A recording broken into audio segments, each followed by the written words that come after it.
안녕하십니까. 머니 바이블 시간입니다. 오늘은 우량주 장기 투자에 대한 어떤 문제점과 또 앞으로 투자 대안에 대한 설명을 하려고 하는데요. 시가총액 상위 탑10 순위를 봤더니 2021년과 그 10년 전 2011년 탑10 순위가 완전히 뒤바뀌었습니다.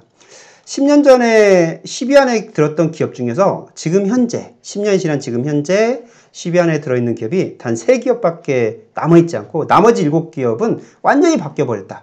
이런 이제 방송이나 언론 자료들을 봤는데 제가 이 분석 방법의 문제점이 뭔지를 오늘 좀 지적을 해드리고요. 과연 초우량주 장기 투자는 어떻게 해야 될지 그 대안 방법을 설명드리려고 합니다.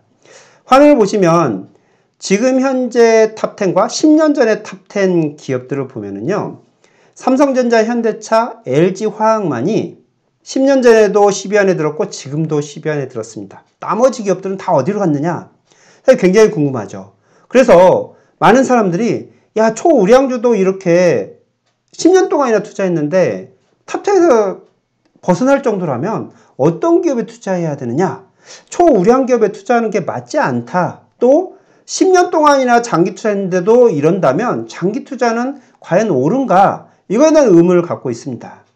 자, 3가지 면에서 제가 이 분석 방법의 한계를 말씀을 드리고 그에 대한 대안을 설명을 드리겠습니다. 첫 번째로 12 기업들을 10년간 보면은 사실 굉장히 업종이 많이 바뀌었다는 걸 알 수 있습니다. 즉, 산업 구조의 패러다임이 바뀌었다.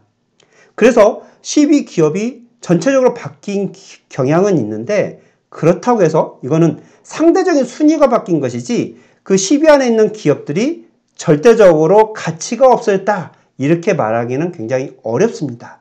즉 산업 패러다임이 바뀌어서 더 뛰어난 기업, 더 굉장히 큰 기업이 나올 수는 있지만 그렇다고 해서 과거의 기업들이 완전히 옛날보다 가치가 떨어졌다. 이렇게 보는 그 절대가치의 변화로 볼 수는 없다는 겁니다. 그래서 분석을 할 때는 순위보다는 우리 회사의 가치가 과연 어느 정도나 바뀌었나 이걸 분석하는 것이 훨씬 더 정확하다는 것을 말씀을 드리고요.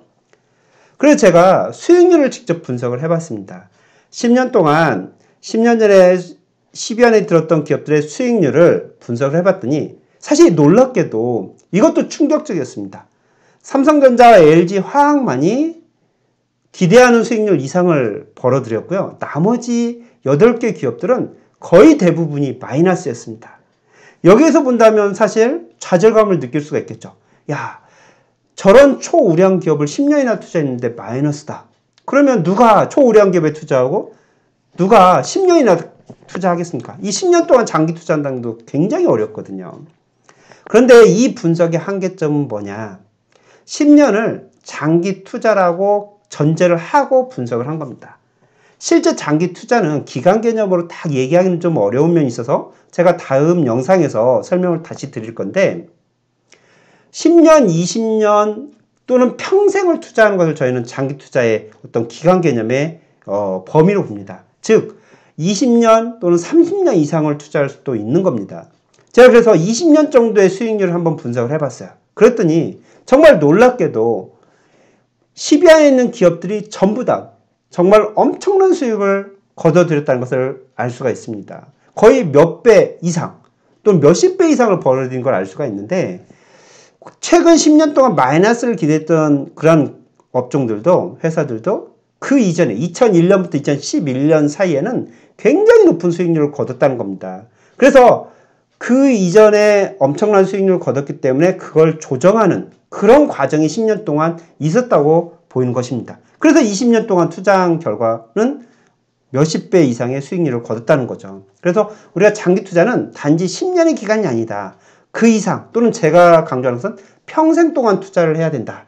이런 개념에서 저는 장기 투자를 설명하고 싶고요. 그 다음 세 번째, 과연 시가총액 10위 안에 있는 기업들이 실적이 어땠을까? 10년 동안 순이익이 어땠을까 보니까 포스코, 한국조선해양, 한국전력 이런 회사들이 시가총액이 많이 떨어졌는데 이 회사들은 1년에서 한 4년 정도의 적자 기간이 있었다는 겁니다. 저는 투자할 때 적자 나는 회사는 투자하지 않거든요. 또 이익이 나가다가도 적자가 나면 그 회사는 매도라든지 포트폴리오 조정을 통해서 제 투자 범위에서 제외를 시킵니다. 그런데 수익률이 떨어졌던 이 세 개 회사들은 전부 다 1년 또는 많게는 4년까지 엄청난 적자를 계속 거두고 있었다는 겁니다. 그만큼 이 회사들이 산업이 바뀌고 또 비용 관리 못하고 또 경쟁자들이 나오면서 그 경쟁력이 떨어진 그런 영향으로 볼 수가 있습니다. 그래서 장기 투자는 단순히 사놓고 10년, 20년 버티는 게 아니라 계속 매년 그 회사에 관심을 가지고 그 회사가 꾸준한 이익을 내고 있는지, 내가 처음에 투자할 때 그 실적을 유지하고 있는지를 관리를 해가면서 보유하는 것이 장기 투자라는 것입니다. 오늘 세 가지 관점에서 장기 투자의 문제점과 대안을 설명을 드렸는데요. 항상 산업 패러다임을 저희가 관심을 가지고 보면서 이익이 나는지 손실이 나는지 그 회사의 실적을 체크하고 그러면서 평생 우리가 투자할 수 있는 그런 개념에서 장기 투자를 바라보면 좋겠다. 그런 기대에서 오늘 영상을 찍어봤습니다. 이것으로 우리의 머니바이블 가족들 행복한 투자자가 되기를 기대하면서요. 영상 마치도록 하겠습니다. 감사합니다.